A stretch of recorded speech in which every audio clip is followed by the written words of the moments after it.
Ayan po guys, ayun magandang araw po ulit sa lahat. So especially po sa mga ano po dyan, mga charity viewers po ng Pugumbihero team at sa mga Chris Fanatics po natin dyan.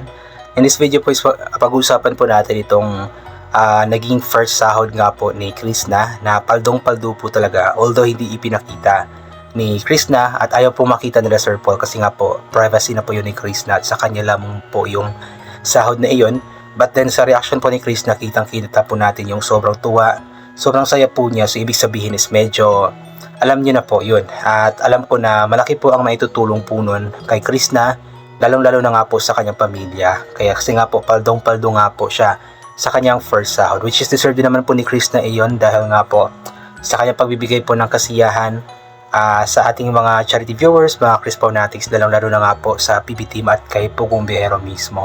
So kumbaga yun po yung kapalit sa lahat ng kasiyahan po na ibigay ni Krishna po sa ating lahat. Hindi lang po sila Pugumbihero, sila Krishna, ang PB team yung sobrang tuwa kasi maging mga Chris Fanatics po, mga charity viewers po, sobrang tuwa nga po, sobrang saya po dahil nga po sa paldong-paldo po na first sahod ni Krishna na alam ko na malaki po ang maitutulong po nito, hindi lang sa kanya kundi lalong-lalo na nga po sa kanyang pamilya. At nabanggit pa nga po niya doon na makabili na daw po siya ng 10 kalabaw, which is joke lang naman po yun, pero alam ko na talagang malaking porsyento po ng sahod na ito is mapupunta po talaga sa pamilya ni Krishna kasi nga po itong batang ito or itong dalagang ito, itong babaeng ito is talagang ano po yun family oriented, so mas priority po yung pagtulong sa pamilya. So ito po, basahin po natin yung ilan po sa mga komento ng mga tao sobrang natutuwa o yung mga Chris Fanatics po na sobrang natutuwa nga po sa naging first sahod nga po ni Krishna. At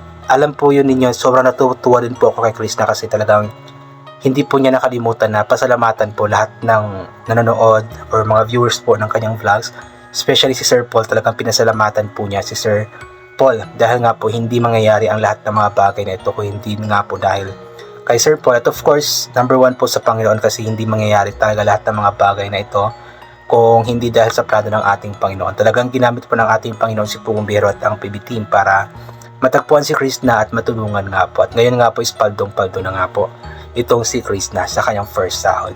So ito, babasahin po natin ang ilan sa mga komento.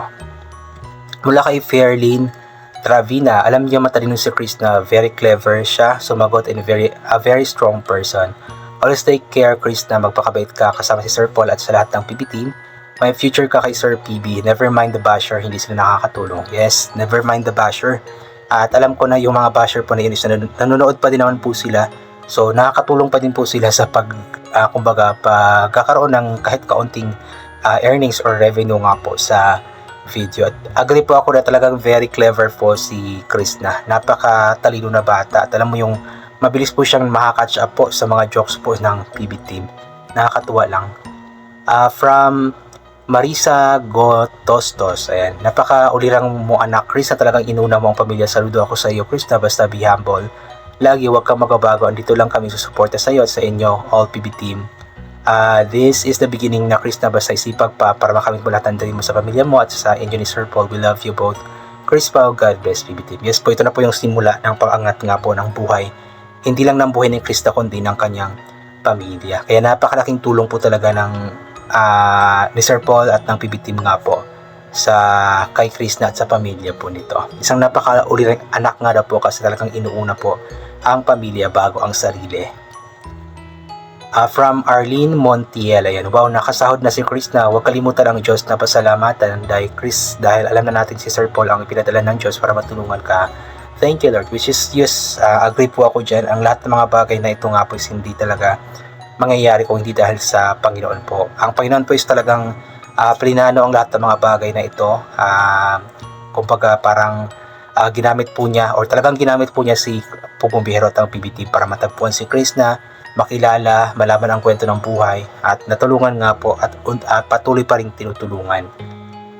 Ito po kay Raymark Daligasaw, ayan, hindi ka nagkamali Sir Paul na tinulungan mo siya. Salamat sa iyo Sir Paul. Rebecca, kung wala kayo paano na si Krishna, sobrang saya niya po namin para kay Krishna kasi wala naman kaming tulong na pera kasi mahirap lang kami. Pagmamahal lang aming ibigay sa iyo Krishna. Maraming salamat sa buong PB team. Yes po, yung pagmamahal po ang tanging may ibibigay po natin kay Chris na prayers po at yung ano po, hindi pag-skip ng ads. So itong sahod po niya, ito is party po tayo ng sahod na ito ni Chris na kasi nga po nanonood po tayo ng vlogs po niya at hindi po natin ini-skip yung ads kaya nagkasahod po siya.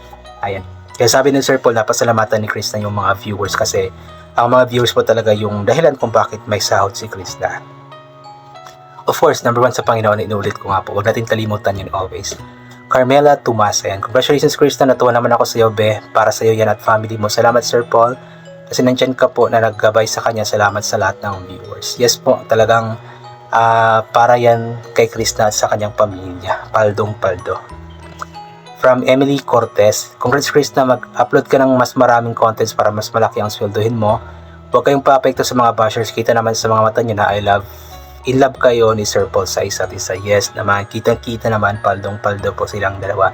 At yun nga po, mas maganda mag-upload siya ng marami pero mahirap din po kasing gawin yun since sumasama nga po si Chris na sa mission. So, kumbaga, konti lamang yung time niya para mag-edit, mag-upload pa. Since lagi silang nasa bukid nga po. From Eman Dolier, ayan. Title pa lang, naiyak na ako sa tuwa para kay Chris. Gandang Chris na ito ay simula pa lang ng blessing ni God. Basta patuloy na magsipag at pagyamanin ang kaunti bago niya i-grant ang malaking blessings. Yes, tama po. Talagang, ito po ang simula ng blessing po talaga kay Chris na. At alam kong magtutuloy-tuloy pa ito. Basta, lamang po, magsipag lang, palagi lamang manalig din sa ating Panginoon.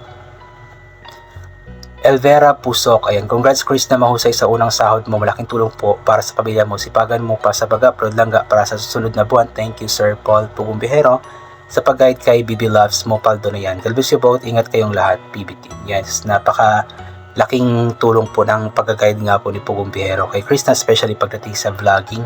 Kaya paldong-paldo si Chris na ngayon. Thank you so much po talaga Sir Paul Pugumbihero sa PB Team kasi andyan kayo palagi para gabayan po si Chris na since nagsisimula pa lamang po siya. From Flor Bueno, ayan. Well, congratulations Chris na, keep going, super protective and supportive naman silang lang mo. God is good. Sir Paul, ang laking tulong na gawa mo kay Chris na. God bless and more blessings. Love you both. Ayan, napakalaking tulong po talaga ng nagawa ni Sir Paul kay Chris na at patuloy pa itong tulong na ito.